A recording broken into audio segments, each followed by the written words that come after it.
우리의 삶을 이끌어가는 지혜로운 선택에 대한 이야기, 오늘 그 여정을 함께 시작하겠습니다. 이 이야기가 여러분의 마음에 깊은 울림을 준다면 구독과 공유를 통해 이 선한 영향력을 더 널리 퍼뜨려 주십시오. 여러분의 작은 행동 하나하나가 저희에게는 큰 힘이 되며 이 귀한 사명을 이어갈 용기를 줍니다. 이 말씀을 듣고 나누는 모든 분들의 삶에 하나님의 크신 은혜와 평강이 함께 하시기를 기도합니다. 여러분, 아마 평생에 걸쳐 한 번쯤은 이런 생각을 해보셨을 겁니다. 왜 술에 취한 사람들은 그렇게 어리석은 결정을 내리는 경향이 있을까요? 술에 취하면 왜 그렇게 잘못된 선택을 하기 쉬운 걸까요? 혹시 주변에서 이런 경험을 보거나 직접 겪으신 적이 있으신가요?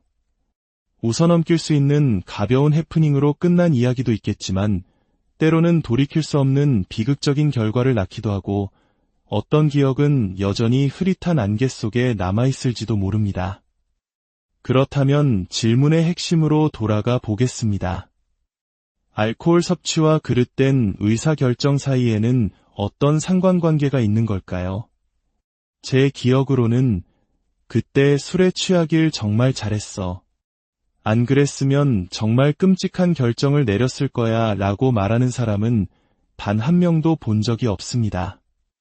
생리학적으로 여기에는 두 가지 명확한 이유가 있습니다. 첫째, 알코올은 뇌의 노르에피네프린 분비를 촉진합니다. 이것은 각성제 역할을 하여 우리의 충동성을 높이고 자제력을 약화시킵니다. 즉, 어떤 결정이 가져올 잠재적인 결과에 대해 둔감해지는 것이죠. 더 심각한 것은 두 번째 이유입니다. 알코올은 뇌의 전두엽 피질이 활동을 일시적으로 마비시킵니다. 이 전두엽 피질은 우리가 점들을 연결하여 큰 그림을 보고 이성적으로 생각하며 결과적으로 올바른 결정을 내리도록 돕는 우리 뇌의 사령탑과 같은 곳입니다. 마치 20살이 넘어서야 제대로 작동하기 시작하는 그 부분 말입니다. 결론적으로 알코올은 사람이 명확하게 생각하거나 적절하게 느끼지 못한 채 행동하도록 만듭니다. 조심해야 할 순간에 우리를 무모하게 만들고 조용히 해야 할 때 목소리를 높이게 만듭니다. 술에 취한 사람들은 사회적, 문화적, 그리고 관계적 신호들을 일시적으로 감지하지 못하게 됩니다. 명백한 사실들을 무시하게 되죠. 술에 취했을 때는 그 명백한 것들이 전혀 명백하게 보이지 않기 때문입니다. 그들은 의식적으로 상식을 무시하는 것이 아닙니다. 마치 상식이라는 것 자체가 존재하지 않는 것처럼 행동합니다. 양심을 일부러 외면하는 것이 아니라 양심이 억눌리고 그 스위치가 꺼져버린 상태에 가까운 것이죠. 그래서 다음날 오후 친구에게 이런 문자를 보내게 되는 겁니다. 내가 뭘 했다고? 진짜 나 맞아? 혹시 영상도 있어? 자, 이 이야기가 오늘 우리와 무슨 상관이 있을까요?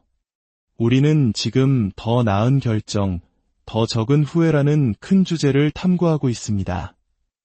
지혜로운 삶으로 나아가기 위한 몇 가지 핵심적인 질문들을 살펴보고 있죠. 좋은 질문은 우리를 더 나은 결정으로 이끌고 그 결정들이 모여 후회 없는 삶을 만듭니다. 우리가 나눈 첫 번째 질문은 정직함의 질문이었습니다. 나는 나 자신에게 진정으로 정직한가? 혹시 나중에 후회할 무언가를 스스로에게 팔아넘기고 있지는 않은가? 하고 말이죠. 두 번째는 유산의 질문이었습니다. 나는 어떤 이야기를 남기고 싶은가? 지금 내가 내리는 이 결정이 훗날 하나의 이야기로 남겨질 때 나는 어떤 이야기의 주인공이 되고 싶은가 하는 질문이었습니다. 그리고 오늘 우리는 마침내 세 번째 질문에 도달했습니다. 바로 양심의 질문입니다. 술에 취한 사람들은 내면과 외면의 신호를 들을 수 없지만 맨정신인 우리는 종종 그 신호들을 선택적으로 무시하곤 합니다. 술 취한 사람은 양심이 마비되지만 우리는 스스로 양심의 소리를 외면하기로 선택할 때가 있습니다. 여기서 양심이란 우리가 후회를 낳을 수 있는 선택지를 고려할 때 우리 안에서 울리는 내면의 긴장감, 그 경고 신호를 의미합니다. 결과는 어떨까요? 술에 취해 저지른 실수나 맨정신으로 양심을 무시하고 내린 결정이나 그 결과가 가져오는 파괴력은 별반 다르지 않을 수 있습니다. 그래서 우리가 어떤 중요한 결정을 내릴 때마다 반드시 스스로에게 던져야 할 세 번째 질문은 바로 이것입니다. 지금 내가 주목해야 할 내면의 긴장감이 있는가? 어떤 선택지를 고려할 때 마음속에서 무언가 불편한 느낌, 석연치 않은 감정이 올라온다면 그것이 바로 우리가 주목해야 할 긴장감입니다. 우리는 흔히 한국적인 표현으로 촉이 안 좋다거나 뭔가 찜찜하다고 말하죠. 바로 그 느낌입니다. 처음에는 그 이유를 정확히 알 수 없습니다. 왜 이게 이렇게 신경 쓰이지? 하지만 바로 그 순간 우리는 잠시 멈춰서서 그 긴장감에 주의를 기울여야 할 의무가 있습니다. 그것을 무시하거나 서둘러 지나치거나 합리화하며 스스로를 속이지 마십시오. 오히려 그 불편함이 충분히 나를 괴롭히도록 내버려 두십시오. 물론 이것은 쉽지 않은 일입니다. 우리는 종종 초점주의에 빠져 눈앞의 이익만을 크게 보고 확증 편향에 사로잡혀 듣고 싶은 이야기만 듣습니다. 바쁜 일정은 우리를 재촉하고 우리 머릿속의 세일즈맨은 늘 지금 당장 결정해 라고 속삭입니다. 게다가 가장 큰 문제는 나만 이렇게 느끼는 것 같다는 착각입니다.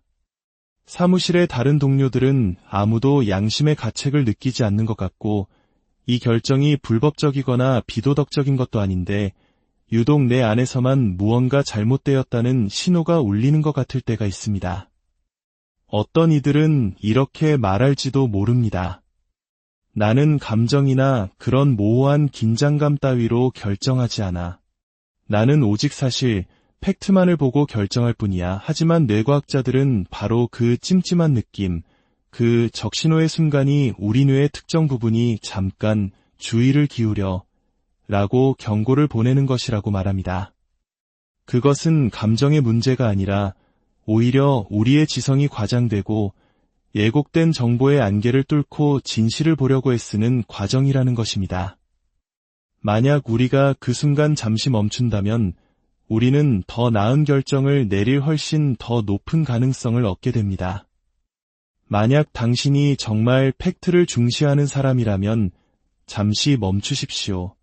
그러면 더 많은 팩트가 수면 위로 떠오를 것입니다. 때로는 다른 사람이 그 긴장감을 가져다 주기도 합니다. 모든 계획이 완벽해 보였는데 친구가 툭 던진 한마디. 그거 다 좋은데 자네 아내는 어떻게 생각할까? 사장님도 이 사실을 알고 계신가? 자네가 그 돈을 감당할 수 있겠어? 그 순간 이전에는 없던 긴장감이 생겨납니다. 우리는 종종 진실을 말해주는 사람을 깎아내림으로써 진실 자체를 회피하려는 경향이 있습니다. 그 사람이 뭘 안다고 내 입장이 되어보지도 않고 하면서 말이죠. 하지만 그 정보가 어디서 왔든 그 정보가 만들어낸 내면의 긴장감은 우리가 반드시 주목해야 할 신호입니다. 어떤 선택지 앞에서 망설여진다면 잠시 멈추십시오. 그리고 그 긴장감이 할 수 있는 한 가장 크게 부풀어 오르도록 내버려 두십시오. 그것을 직면하고 끌어안고 변명하지 마십시오. 그 긴장감이 사라지거나 아니면 당신이 다른 방향으로 가기로 결정할 때까지 말입니다. 구약 성경에는 이 원칙의 중요성을 극적으로 보여주는 한 인물의 이야기가 나옵니다. 바로 이스라엘의 두 번째 왕, 다윗의 이야기입니다. 여러분도 아시다시피 다윗은 양치기 소년으로 역사의 무대에 등장합니다. 어느 날 선지자가 그의 집에 찾아와 하나님께서 다윗을 이스라엘의 다음 왕으로 선택하셨다고 선포합니다. 하지만 당시 이스라엘에는 이미 사울이라는 왕이 있었습니다. 시간이 흘러 청년 다윗은 거인 골리앗을 쓰러뜨리고 순식간에 왕국의 영웅으로 떠오릅니다. 그의 인기는 곧 사울 왕을 능가했고 질투심에 사로잡힌 사울은 다윗을 죽이려 합니다. 다윗은 도망자 신세가 되었지만 그의 명성을 듣고 수많은 사람들이 그의 곁으로 모여들어 작은 군대를 이루게 됩니다. 어느 날 사울은 다윗이 엔게디 광야에 숨어있다는 첩보를 입수하고 3,000명의 정예 병력을 이끌고 그를 추격합니다. 맹렬한 추격전이 벌어지던 어느 늦은 오후, 사울왕은 잠시 용무를 보기 위해 행렬을 멈추고 홀로 한 동굴로 들어갑니다. 그런데 운명의 장난처럼 그 동굴 가장 깊은 곳에는 바로 다윗과 그의 부하 몇몇이 숨어 있었습니다. 동굴 안에서 밖을 내다보는 다윗의 눈에 동굴 입구에 나타난 사울은 검은 실루엣으로 보였을 겁니다. 밝은 햇빛 속에서 막 들어온 사울은 어두운 동굴 안을 전혀 볼 수 없었습니다. 그는 다윗과 부하들이 숨어있는 줄은 꿈에도 모른 채 등을 보인 채 무방비 상태로 주저앉았습니다. 이것은 누가 봐도 하늘이 내린 기회였습니다. 하나님께서 원수를 그의 손에 넘겨주신 것이 분명해 보였습니다. 다윗의 부하들이 속삭였습니다. 보십시오. 오늘이 바로 주님께서 말씀하신 그날입니다. 내가 내 원수를 내 손에 넘겨주리니 내 마음대로 그에게 행하라고 하셨습니다. 지금입니다. 결정은 내려진 것처럼 보였습니다. 사울을 죽이고 이 지긋지긋한 도망자 생활을 끝내는 것. 내전도 큰 피 흘림도 없이 왕좌에 오를 수 있는 완벽한 시나리오였습니다. 동굴 안은 엄청난 흥분과 아드레날린으로 가득 찼고 다윗은 당장 행동해야 한다는 엄청난 압박감을 느꼈을 겁니다. 하지만 바로 그 순간 다윗은 다른 무언가를 느꼈습니다. 설명할 수 없는 긴장감, 망설임, 무언가 옳지 않다는 느낌이 그의 마음을 사로잡았습니다. 이 완벽한 상황 속에서 그런 망설임은 전혀 이치에 맞지 않았습니다. 결국 그는 행동하기로 결심하고 단검을 뽑아들고 사울의 등 뒤로 살금살금 다가갔습니다. 그의 목에 칼을 대기만 하면 그와 그의 부하들이 알던 세상은 즉시 바뀔 것이었습니다. 그러나 사울에게 가까이 다가갈수록 그 내면의 긴장감은 점점 더 커져만 갔습니다.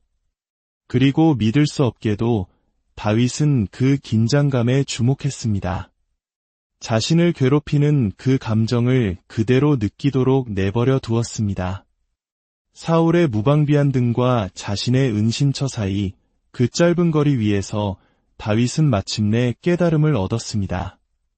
모두가 이해하고 박수 칠 만한 결정을 내리기 불과 몇 초 전 그는 명료함을 되찾았습니다. 잠깐, 나는 지금 왕을 암살하려는 것이다. 이것은 전쟁도 전투도 아니다. 이것은 살인이다. 이것은 옳을 수 없다. 애초에 사울을 이스라엘의 왕좌에 앉히신 분이 누구인가? 하나님이시다. 그런데 감히 내가 어찌 하나님께서 세우신 자를 내 손으로 끌어내릴 수 있단 말인가? 이것은 하나님의 계획일 리 없다. 그는 자신을 죽이려는 왕일지라도 그를 죽일 수는 없었습니다. 다윗은 주변의 엄청난 압박과 기대에도 불구하고 흐르는 물줄기 한가운데서 방향을 바꾸었습니다. 이것은 보통 사람이 해내기 힘든 엄청난 자기 통제력이었습니다. 여러분, 이 이야기에서 우리가 다윗과 공유하는 점이 있습니다. 우리는 종종 어떤 선택의 결과를 완벽하게 예측할 수 있다고 착각합니다. 다윗과 그의 부하들도 그랬습니다. 왕을 죽이면 내가 왕이 된다. 문제는 해결된다. 얼마나 간단합니까? 우리가 내면의 긴장감을 무시하고 다른 사람의 조언이나 양심의 소리를 외면하는 가장 큰 이유 중 하나는 바로 우리가 미래를 예측하고 결과를 통제할 수 있다고 믿기 때문입니다. 하지만 우리는 미래를 알지 못합니다. 여러분, 살면서 실망해 본 적이 있으신가요? 실망이란 무엇입니까? 그것은 우리가 미래를 잘못 예측했을 때 경험하는 감정입니다. 내면의 긴장감을 무시하는 것은 스스로를 실망과 후회의 길로 밀어넣는 것과 같습니다. 반대로 그 긴장감에 주목하고 당신을 괴롭히는 것이 무엇인지 직면하는 것은 불필요한 실망과 후회를 피하는 방법입니다. 다윗은 사울의 등 바로 뒤에서 깨달았습니다. 내가 왕을 죽인다고 해서 반드시 왕이 된다는 보장은 없다. 하지만 한 가지는 확실하다. 나는 평생 왕을 암살한 자로 살아가게 될 것이다. 그것이 나의 이야기가 되고 나의 유산이 될 것이다. 내 자녀들에게, 내 손주들에게 들려줘야 할 이야기가 될 것이다. 할아버지, 어떻게 왕이 되셨는지 다시 한번 들려주세요. 사울 왕이 동굴에서 보리를 보고 있을 때 할아버지가 몰래 다가가서 목을 베었단다. 용감하지? 그것은 다윗이 남기고 싶은 이야기가 아니었습니다. 성경은 그 순간 다윗이 양심에 찔렸다고 기록합니다. 그는 자신의 양심에 주목했던 것입니다. 그는 사울을 죽이는 대신 사울이 벗어둔 겉옷 자락을 조용히 베어냈습니다. 그리고 부하들이 있는 동굴 깊숙한 곳으로 돌아왔습니다. 충격과 실망에 빠진 부하들을 향해 그는 속삭였습니다. 내가 손을 들어 주님의 기름 부음 받은 내 주군을 치는 것은 주님께서 금하시는 일이다. 그리고 부하들이 사울을 공격하지 못하도록 엄하게 꾸짖었습니다. 잠시 후 아무것도 모르는 사울은 유유히 동굴을 빠져나갔습니다. 그때 누군가 그의 이름을 부르는 소리가 들렸습니다. 사울 왕이시여, 3,000명의 군사들의 고개가 일제히 돌아갔습니다. 그곳에는 그들이 그토록 찾아 헤매던 거인 학살자 다윗이 서 있었습니다. 방금 사울이 나온 바로 그 동굴 입구에 말입니다.